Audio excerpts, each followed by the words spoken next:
So welcome to my YouTube channel and my allotment. Today I'm going to tell you how I look after my allotment during this really hot weather.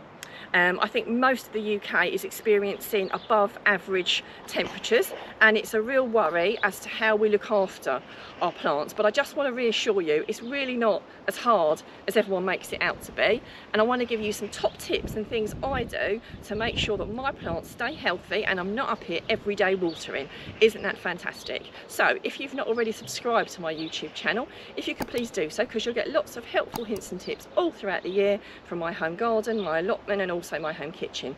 Now, I'm chatting to people all the time, and some people are really worried about their plants. They're watering them every day. Everyone I speak to, even if they've not got an allotment, are saying, "Oh, Susie, how's your allotment doing? I bet it's a real pain in this hot weather." It isn't a real pain during this hot weather. You just have to have a really good system in place, and you do not have to water everything every single day.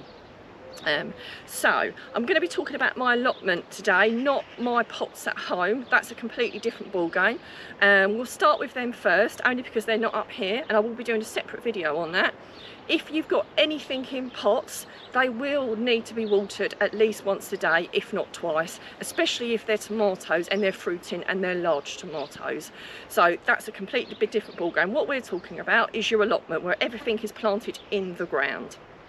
So if I start off and I go around my different plants, and I'll give you a rough summary, as a general rule of thumb, I generally only water once a week really well if it doesn't rain. So that's my general rule of thumb, unless I've just planted something new in or I'm trying to push it on.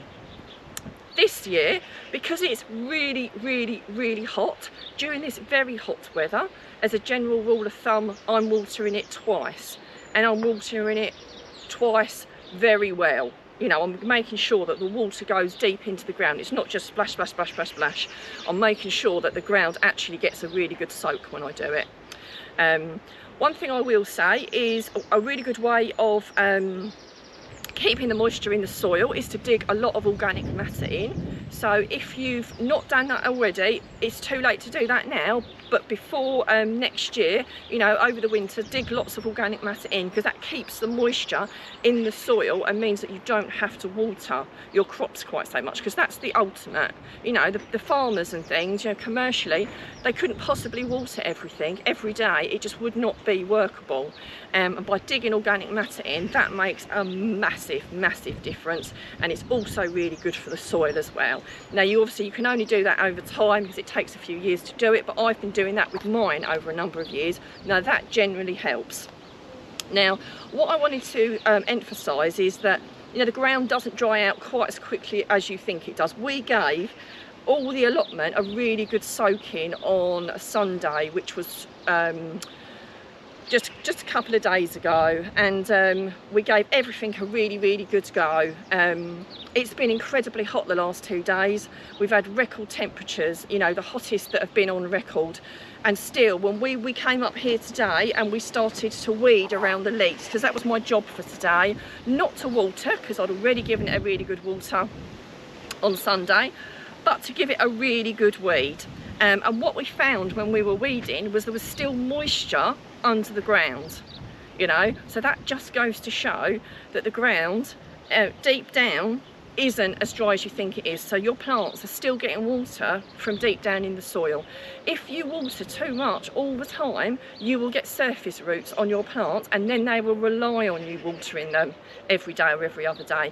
If you can be brave enough to water a little bit less, they will get roots down into the ground. One of the best allotments here is a chap who's a long distance lorry driver, and he's not around most of the time. He has to just leave it and hope for the best, and yet some of his stuff grows the best because he can't be here to water it. You know, so it just goes to show that watering too much, maybe he takes it to the other extreme, you know, it's not good for the allotment to be watered too much. So this, another good one thing I will say, nothing to do with watering, but the sunny weather is the perfect time to weed. Now, obviously, if you're watering and if you're doing any work up the allotment, I would suggest you get up here either early in the morning, like we are. My son goes off to school at 8 o'clock. We've shot straight up here to do some jobs, or in the evening, because it's kinder on you and it's easier on the plants as well. And Obviously don't forget to put, you still put your sun hat on and your sunscreen, your sunglasses, spray so you don't get bitten by the mozzies. And we discovered something recently, a really good friend of ours recommended something called Afterbite. If you do get bitten, you dab it straight on and it really helps to stop it from swelling up rather than having to take the drugs that I was taking. And we will put a link in the description if you're interested in taking a look at that. But taking care of yourself is really important when you're up the allotment. And always bring water up with you as well. We've got some refillable bottles and we've got water so that because you think I'll be fine, you won't be fine. Just bring the water up anyway, because do you know what, you need to hydrate as much as your plants do. So if we move on to other parts of the allotment, and I'll show you how everything's doing. What I will say is if you plant seeds out, or if you plant out a new plant, now that will need watering every day, or every day, or even maybe twice a day. I planted some cucumbers out, and that was during a particularly hot time, about a month or two ago, and every time I looked at them in the sun they were wilting. I was convinced they weren't going to survive, but I kept watering them once or twice a day, and now they're doing brilliantly, and I've got more cucumbers than I can eat. So if you do plant something out and it looks a little bit sad, just keep watering it and bear with, and you might be pleasantly surprised. Now my onions are all but finished, they've all flopped over.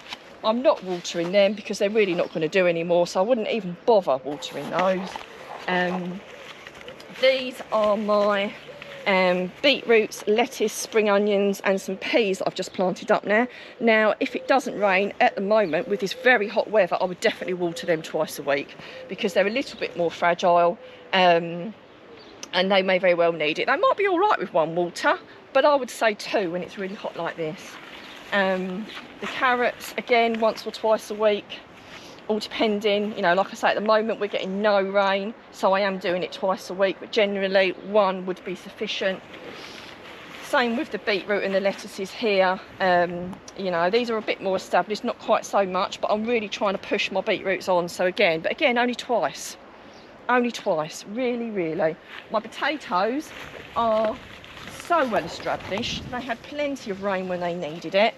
I'm not watering my potatoes at all. If you've got potatoes that haven't been in as long as mine, yes, you may need to water them. But mine, like I said, they're fine. So I'm not watering them at all. My squashes, pumpkins and courgettes, I am watering them twice a week, and I'm making sure I give them a bit of feed, so like a tomato feed, because they will need it. You're trying to produce lots of fruits on these, but again, only twice a week is sufficient. So my dahlias, we're giving them a bit of a water, otherwise the flowers, even now we've got a few where it's been so dry, they're going brown almost immediately. When we planted these, we do like a little crater, so when we water them, there's almost a little bowl in there, so it holds a little bit of the water.